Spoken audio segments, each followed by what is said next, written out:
Mutual fund में invest करते समय हमें सतर्क रहना काफ़ी ज़रूरी है। रिसेंटली हमने क्वांट म्यूचुअल फंड के लिए हो या फिर ग्रो ऐप के लिए हो कुछ न्यूज़ देखी थी जो काफ़ी इन्वेस्टर को डिस्टर्ब करने वाली थी।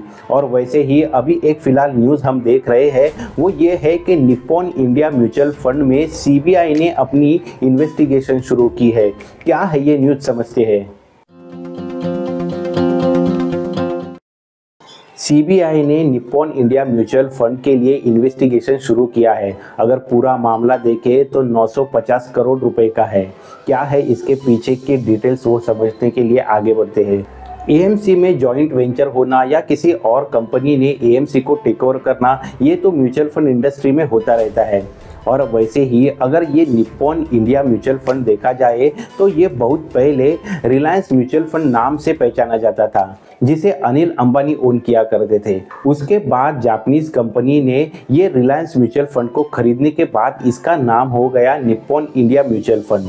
अभी ये जो अभी इन्वेस्टिगेशन हो रहा है वो उन ट्रांजैक्शंस का हो रहा है, वो रिलायंस म्यूचुअल फंड कंपनी जब भी थी तभी के ट्रांजैक्शंस है।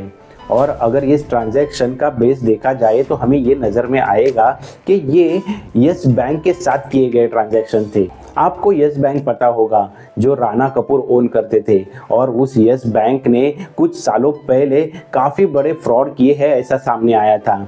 इसी यस बैंक को मैनेज करने वाले राणा कपूर एंड अदर्स की और एक कंपनी थी मॉडर्न क्रेडिट प्राइवेट लिमिटेड। इसी मॉडर्न क्रेडिट प्राइवेट लिमिटेड में रिलायंस म्यूचुअल फंड ने इन्वेस्टमेंट की थी, और वो भी एनसीडी यानी नॉन कन्वर्टेबल डिबेंचर्स के जरिए की गई थी। और अभी वही जो ट्रांजैक्शंस है उनको लेके सीबीआई इन्वेस्टिगेशन कर रहा है। अगर केवल निप्पॉन इंडिया म्यूचुअल फंड को लेके बात करें तो ये जो ट्रांजैक्शंस है वो 950 करोड़ के हैं, लेकिन जो रिलायंस के बाकी भी कंपनीज थे उनके भी ट्रांजैक्शन देखे जाए तो वो कंप्लीटली जो अभी इन्वेस्टिगेशन चल रहा है वो 2800 करोड़ से भी ज़्यादा का इन्वेस्टिगेशन अभी चल रहा है। इसी के रिलेटेड और एक अपडेट भी है, जैसे निप्पॉन इंडिया म्यूचुअल फंड की करंट मैनेजमेंट है वो रिसेंटली यानी अक्टूबर 2024 में सेबी के पास गई थी। वहाँ पे वो ये पॉइंट लेके गई थी कि जो भी पुराने ट्रांजैक्शंस है जो रिलायंस के समय पे किए गए थे उनको सेटल किया जाए। तो ये सभी डिटेल्स सेबी को देने के बाद सेबी इसके ऊपर काम भी कर रहा था, लेकिन उसी के बीच में अभी सीबीआई का इन्वेस्टिगेशन शुरू हो गया है। लेकिन हमें ये बात जरूर ध्यान में देनी चाहिए, जो भी इन्वेस्टिगेशन चल रहा है, जो भी जांच चल रही है वो कंप्लीटली रिलायंस म्यूचुअल फंड जब भी था तभी के ट्रांजैक्शन को लेके हो रही है। अभी अगर हम निप्पॉन म्यूचुअल फंड को देखें तो उसका मैनेजमेंट कंप्लीटली चेंज हो चुका है, जो भी उनकी स्ट्रेटेजी है वो बदल चुकी है। और अभी इन फंड का भी हम परफॉर्मेंस देखें तो लास्ट काफ़ी सालों में ये अच्छा परफॉर्म करता हुआ दिख रहा है।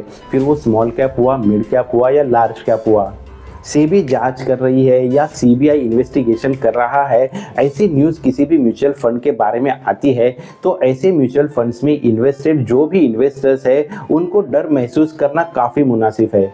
लेकिन उसके बावजूद अगर उस न्यूज़ के पीछे के डिटेल्स क्या है वो हम समझ ले तो फिर ऐसे म्यूचुअल फंड में इन्वेस्टेड रहे, यहाँ से निकल ले या फिर अपनी इन्वेस्टमेंट कंटिन्यू करे, इसका डिसीजन लेना हमारे लिए आसान हो जाता है।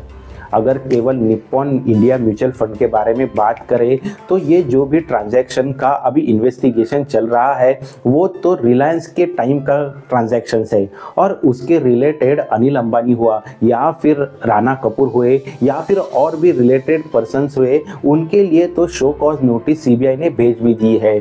तो ये सभी का निप्पॉन की जो करंट फंक्शनैलिटी है वहाँ पे इम्पैक्ट करने के चांसेस काफ़ी कम है। तो ऐसे में हम यहाँ पे फंड का परफॉर्मेंस देखते हुए अपनी इन्वेस्टमेंट ज़रूर कंटिन्यू कर सकते हैं। लेकिन उसी के साथ आने वाले समय में ये केस में क्या प्रोग्रेस रहता है वहाँ पे भी नज़र देना ज़रूरी है। दोस्तों, उम्मीद है आज के वीडियो से आपको ज़रूर कुछ ना कुछ मदद हुई होगी। ऐसे ही म्यूचुअल फंड हो, स्टॉक रिलेटेड हो, वीडियोस यहाँ पे आते रहते हैं।